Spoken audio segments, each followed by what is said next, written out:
1945. As the Third Reich crumbled, Europe was engulfed in chaos. Cities lay in ruins, the sky above Wrocław dark with smoke, and the distant rumble of artillery echoed across shattered streets. Amid the devastation, the Nazis were moving what they valued most, not weapons, but wealth. Gold, art, jewels, and priceless archives, looted from across occupied Europe, were being transported westward. Somewhere in the mountains of southern Poland, a train carrying unimaginable treasures vanished without a trace, leaving behind whispers of a secret too vast to be believed. Locals in the Owl Mountains spoke in hushed tones of tunnels deep within the hills, where the roar of steel wheels could still be imagined. German engineers labored tirelessly, carving passageways into rock, reinforcing them with steel and concrete. Armed guards patrolled the tracks, ensuring the Reich's treasures would never fall into enemy hands. Yet, as the Red Army advanced, Soviet troops discovered only empty stations, partially destroyed tracks, and German soldiers who refused to speak, some taking their lives rather than reveal the secrets hidden beneath the mountains.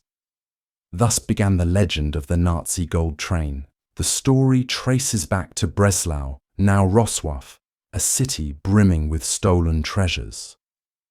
As Soviet forces approached, SS officers orchestrated the evacuation of gold, artwork, and sensitive archives. Somewhere along the 65-kilometer route to Wałbrzych, one train simply vanished. Witnesses claimed it entered a tunnel and disappeared into the mountains, leaving only fear and speculation in its wake. After the war, Soviet forces sealed many tunnels in the Owl Mountains. Officially, this was to prevent collapses, but locals suggested a darker truth. The Soviets had found something worth hiding. The tunnels were part of Project Riese, Hitler's ambitious underground construction program, which included bunkers, weapons factories, and potential headquarters. Thousands of forced laborers perished while digging these tunnels. Their deaths, like the treasures themselves, were buried in secrecy. For decades, the Polish government dismissed the gold train as myth. Yet villagers continued to share stories. Fathers and grandfathers who swore they had glimpsed the train or heard metallic rumbles deep beneath the hills. The terrain was treacherous, and digging was perilous, both physically and politically. 2015, Poland. 2 treasure hunters claim to have discovered radar images of a 100-meter-long metallic object buried along the Wałbrzych Railway. The news sparked global attention. Historians, adventurers, and media teams descended on the region. Polish authorities secured the area, wary of explosives or unstable tunnels. For the first time in 70 years, the legend of the Nazi gold train seemed tangible.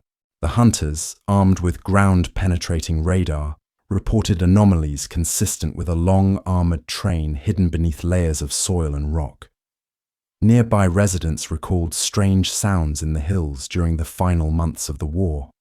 Metallic clanging, explosions, and the fleeting sight of uniformed men guiding cargo under heavy guard.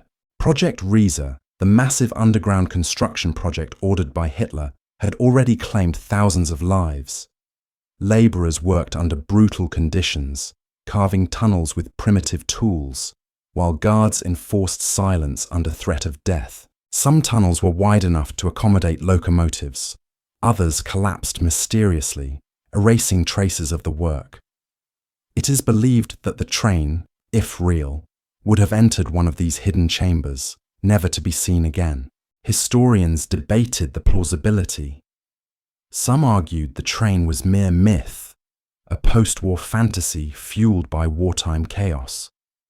Others pointed to eyewitness accounts, physical evidence of tracks leading into sealed tunnels, and wartime documents referencing emergency transport of valuables. The hunt for the train intensified in the weeks after the radar discovery. Polish authorities cordoned off the area, fearing not only the instability of the tunnels, but also the possibility of explosives left behind from wartime operations. Journalists, historians, and treasure hunters converged on the Owl Mountains, each hoping to glimpse a piece of history that had remained hidden for 70 years. Locals spoke of the final weeks of the war with an eerie reverence. They remembered the night convoys rolled silently toward the mountains, the glint of torches reflecting off metal crates, the distant hum of engines echoing through the valleys. Many families had stories passed down from fathers or grandfathers, tales of armed guards enforcing secrecy, strange disappearances. Experts examined wartime archives, cross-referencing train schedules, SS orders, and movement of stolen assets. One document suggested that a train loaded with treasures left Roswov on February 12, 1945, escorted by heavily armed personnel. It was ordered to enter the Owl Mountains tunnels for safekeeping, but after that, records vanish. Soviet intelligence reports mention that a heavily armored train disappeared in the region, reinforcing the local legends. The train itself, if it existed, was believed to be enormous. Dozens of cars loaded with gold bars, currency, art, and religious artifacts plundered from across Europe. Eyewitnesses recalled seeing the carriages painted dark and reinforced with steel.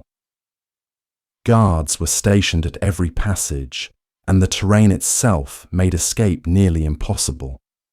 Rumors circulated that some of the cargo was moved multiple times, creating a network of tunnels designed to confuse anyone attempting to follow. In the following months, amateur explorers ventured into the mountains, mapping old railway lines, tunnels, and abandoned construction sites. Many returned empty-handed, some narrowly escaping cave-ins or collapses. A few claimed to have seen faint metallic glimmers deep underground, hinting at the treasure's presence, but no concrete evidence emerged. Historians debated whether the train was real or legend. Some argued that, given the chaos of late 1944 and early 1945, no train could have been safely transported into the mountains. Others countered that the Nazis were meticulous planners, capable of hiding even the largest caches of gold and artwork. The absence of Soviet reports on the train's discovery only fueled the mystery. 2016, renewed interest gripped the world. Archaeologists began collaborating with treasure hunters, using advanced ground-penetrating radar and drone surveys. Investigations revealed a series of sealed tunnels extending deep into the mountains. One of these tunnels, wide and reinforced with steel, perfectly matched the rumored dimensions of a train passage. Inside the tunnels, the past seemed frozen in time. The air was damp, carrying the faint scent of rust and decay. Wooden beams, long rotted, lined the walls, while the faint remnants of old tracks hinted at the massive engineering feats achieved under brutal conditions. Explorers reported hearing echoes in the distance, not of footsteps, but of their own imaginations, fueled by decades of legend and secrecy. Local stories painted a vivid picture of the train's final journey. One elderly villager recalled his father speaking of a convoy of soldiers guiding the armoured train through narrow mountain passes, lit only by torches and the flickering glow of lanterns. The cargo, he said, included gold bars, paintings, rare books, and jewellery, all stolen from Jewish families and banks across Poland and other occupied territories. Guards were instructed to shoot any worker who dared speak of what they saw. Historians examining Project Ries's construction noted the scale of the tunnels. Some were over 100 meters long, reinforced with steel, and wide enough for locomotives and carriages. Forced laborers worked under extreme conditions, digging tunnels by hand and carting debris under threat of execution. Many perished from exhaustion, starvation, or deliberate sabotage, and their stories were largely erased from official records. Modern treasure hunters faced immense challenges. The mountains were unstable, and many tunnels had collapsed over the decades. Mapping the underground network required meticulous planning, careful measurement, and patience. Drone scans, radar imaging, and 3D modeling were employed, revealing anomalies consistent with a long, metallic object, possibly a train, buried beneath tons of rock and soil. Speculation intensified. Could the legendary train have carried more than gold and artwork? Some believed it also contained military documents, prototypes, and even Hitler's personal valuables. Each new discovery, whether a faint track impression or a metal fragment unearthed during exploration, fueled the global fascination with the story. The world watched as Polish authorities, constrained by law and safety concerns, monitored the exploration. Media coverage added layers of drama, portraying the train as a modern-day treasure hunt, yet intertwined with historical tragedy. Scholars cautioned that the hunt risked collapsing fragile tunnels or destroying valuable historical evidence. Still, the allure of uncovering a lost treasure, one that symbolized the greed and secrecy of the Third Reich, proved irresistible. Eyewitness accounts, archival documents, and technological surveys formed the backbone of the investigation. Every lead, however small, was analyzed, debated, and retraced. The question remained, did the train exist, or was it a myth born of wartime chaos and human imagination? The truth lay buried, silent, beneath layers of earth and secrecy. Polish authorities, responding to mounting public interest and safety concerns, began controlled excavations near the Wartime railway. Using ground-penetrating radar and sonar mapping, they identified multiple anomalies beneath the mountains, each suggesting the presence of metallic structures buried deep within the tunnels. While initial findings were inconclusive, the images captivated historians and treasure hunters alike. Local villagers recounted stories passed down through generations. One elderly man described hearing the rumble of massive wheels at night, the flash of torches, and soldiers directing what he assumed was a train into the mountains. He recalled the fear among workers forced to build the tunnels, a silence enforced by armed guards, and the constant threat of death. Experts analyzing wartime documents pieced together possible scenarios. Orders from SS officers indicated that as the Red Army advanced, trains carrying valuables were to be hidden wherever possible, often in tunnels or concealed mountain passages. One report suggested a specific convoy left Wrocław in February 1945 and never arrived at its intended destination. Soviet intelligence files mentioned lost armored trains in the region, but no further detail was ever provided. Amateur explorers, historians, and media crews began organizing expeditions, carefully mapping the terrain and documenting their findings. Collapsed tunnels and unstable soil posed immense challenges, yet small fragments of metal and traces of tracks hinted at the plausibility of a train hidden underground. Some explorers even claimed to hear metallic echoes deep in sealed tunnels, a sound consistent with large machinery long buried. The mystery deepened as speculation about the train's cargo grew. Beyond gold bars, currency, and artworks, some believed the train carried sensitive military documents, blueprints, and even Hitler's personal possessions. The potential significance extended far beyond monetary value. The contents could reshape historical understanding of the Third Reich's final days. Historians cautioned against over-expectation. Many argued that the train might have been dismantled, moved elsewhere, or destroyed during the final chaos of the war. Others suggested that legends often grow in isolation, amplified by decades of storytelling and the human attraction to treasure and mystery. Yet the search continued. Every metal detector ping, radar anomaly, and eyewitness account fueled global fascination. The combination of human tragedy, wartime secrecy, and the promise of unimaginable wealth made the Nazi gold train legend irresistible. Despite decades of searching, no confirmed discovery of the Nazi gold train has been made. Excavations yielded fragments of metal, traces of tunnels, and the occasional artifact, but nothing matching the full scale of the rumoured armoured train. Yet the story endures, capturing the imagination of historians, treasure hunters, and the general public alike. Researchers reflected on what the train represented.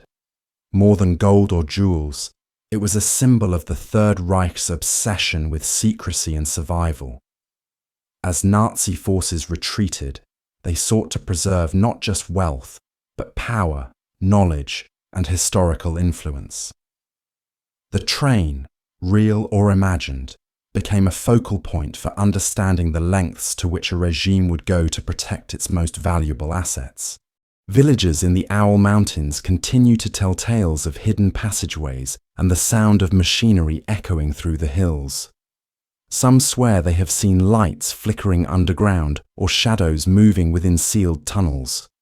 These accounts, while unverifiable, preserve the human connection to history, the fear, awe, and mystery experienced by those who lived through the war. Historians and journalists caution against the lure of myth. They point to the challenges of verifying evidence, the danger of tunnel collapses, and the fact that many wartime records were destroyed. Yet, even skeptics acknowledge that the combination of eyewitness accounts, surviving documents, and physical traces suggests that the legend of the Nazi gold train is not entirely fictional. The modern fascination with the train also reflects humanity's enduring desire to uncover lost history. Archaeologists, adventurers, and treasure seekers are drawn not just to the promise of wealth, but to the stories hidden beneath the mountains, the lives of forced labourers, the final movements of the Third Reich, and the mysteries that time has buried. Tourists, historians, and hobbyists explore the trails and tunnels, hoping for a glimpse of the past. The combination of natural beauty and historical mystery creates a compelling narrative, one where truth and legend intertwine. While the Nazi gold train may never be found, its story continues to captivate the world, reminding us of the hidden chapters of history, the human cost of war, and the treasures, both material and moral, that remain buried in the shadows of time. The search may continue for generations, but the legend endures. In the end, the Nazi gold train is more than a tale of stolen wealth. It is a story of human ambition, secrecy, and the shadows left behind by one of history's darkest regimes.